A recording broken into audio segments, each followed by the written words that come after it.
Fawaka. Mi Namareofa. En dit is Spangtori.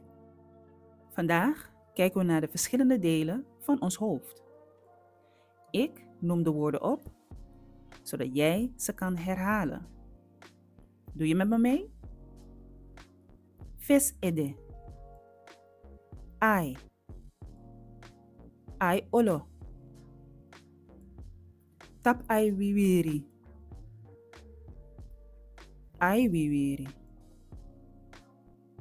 Mofo. Mofo buba.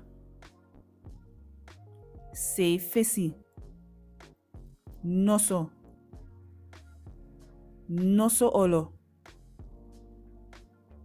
Yesi. Kakumbe. Tanda. Tongo. Sla deze video op, zodat je hier altijd mee kan oefenen. Volgende keer zie ik je graag weer terug bij Spangtori en Tamboom.